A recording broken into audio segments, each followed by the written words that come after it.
मुझे नहीं पसंद मेरी वाइफ किसी और से बात करे। शुभम सिंह डेंजर मेरे वाइफ को यूज करने के लिए बरगला रहा है और उसी के चक्कर मेरी वाइफ बोल रही है कि तुम्हारे दोस्त लोग मेरे यूज किए हैं, मेरे साथ सुला दिए हो। इसके चक्कर में मेरा एक छोटा सा बेटा है, मैं उसके बिना रह नहीं पाता हूँ। आज मैं उसके साथ मिलने गया था, उनके घर के पास चापाकल है, वही जो कार से खड़ा था, मालिक के कार से चोरी से आया था, कहने बच्ची से मिल लूं। वाराणसी बनकट गांव लोहता थाना क्षेत्र का रहने वाला 30 वर्षीय राहुल मिश्रा का शव उसके कमरे में फंदे पर लटका पाया गया। पुलिस ने मामले की जांच शुरू कर दी है। मृतक की मां की शिकायत पर उसकी पत्नी के कथित प्रेमी और सास के खिलाफ आत्महत्या के लिए उकसाने का मुकदमा दर्ज हुआ है। पुलिस द्वारा उसके मोबाइल से एक वीडियो बरामद हुआ है जो 7 मिनट 29 सेकंड लंबा है। इसे उसने मौत के कुछ घंटे पहले रिकॉर्ड किया था। इस वीडियो में उसने दर्द भरी अपनी कहानी, अपने दर्द और दिल टूटने की बात की। उसने कहा कि वह मरना नहीं चाहता था, लेकिन अब जीने की कोई वजह नहीं बची थी। वीडियो में राहुल ने कहा उसकी पत्नी संध्या कथित रूप से एक अन्य युवक शुभम सिंह, जिसे वीडियो में डेंजर कहा गया है, के साथ संबंध रखती थी। उसने कहा उसने कई बार मना किया, लेकिन संध्या नहीं मानी। अपने बेटे से मिलने नहीं दिया जाता था। उसकी सास भी उस रिश्ते को बढ़ावा दे रही थी। लोहता थाना, बनकट गांव, पोस्ट मंगलपुर ये पड़ता है। रानी मिश्रा मेरी मम्मी आंगनवाड़ी में है, मेरे पिताजी भवानी शंकर मिश्रा गाड़ी लोन पे लिया था, ये भी है। मेरा छोटा सा बच्चा है, उसके बिना जी नहीं पाता हूँ मैं। खैर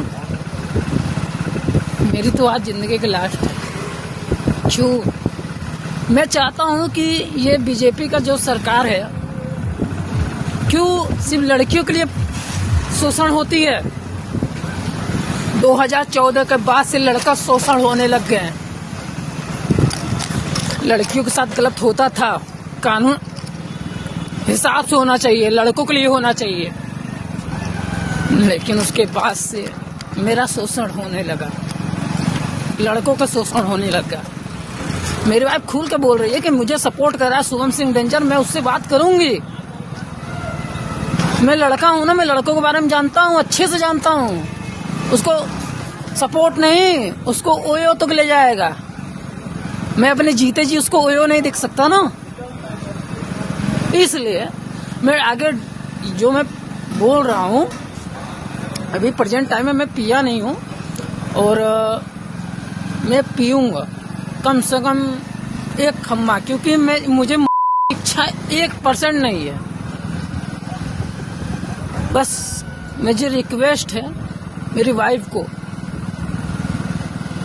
कोई सजा ना मिले, लेकिन कम से कम उसको एक चीज मिले, कम से कम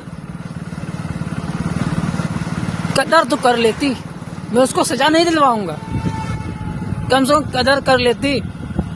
हाँ, उसके माँ बाप को बोल रहे, बाप तो पागल है, उसका इलाज चलता है पांडेपुर में। माँ बोली है कि उसका कॉल ब्लॉक कर दो, व्हाट्सएप ब्लॉक कर दो, सब कुछ ब्लॉक कर दो। यहाँ पर एक औरत है, वो उसको नहीं पता कि उसको मर्द कैसे यूज करते हैं। वो एक औरत रहती, सामाजिक रहती, तो खुद बोलती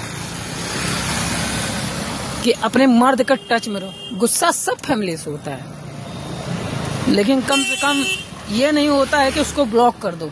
बात विचार करने से रिश्ता संबंध सही चलता है, ना कि ब्लॉक करने से। जिसकी वाइफ हो, गर्लफ्रेंड जो होती है कि यार गर्लफ्रेंड किसी और के चक्कर में पड़ती, बंदा देता है। और जिसकी वाइफ हो यार, वो क्या करेगा। लव मेरे शादी किया हूँ, दहेज में 1 रुपया नहीं लिया हूँ, 1 लाख रुपए मैं इनको दिया था। जाकर मैं सारनाथ शिव जी का मंदिर था, पोखरा भी था, वहाँ पे मैं शादी किया फ्री में इस लड़की से। ये लड़की ने मोड़ैला पे एक हॉस्पिटल है, मोड़ैला चौराहे से 25 मीटर पहले हॉस्पिटल क्लिनिक भी है, उनका क्लिनिक करौता में भी है। उनका पिताजी एक्सपायर हो गए हैं, खैर हमको ज़्यादा नॉलेज नहीं है। उन्हीं के क्लिनिक पे उनके भर्ती हुए 3 पे 4 पास ये अपने पिताजी का दवा खा ली थी। इसके दबाव में मैं शादी किया। उसका नंबर ब्लॉक कर दिया था। उसने यह भी कहा कि उस पर आर्थिक बोझ था, साथ ही काम का तनाव था।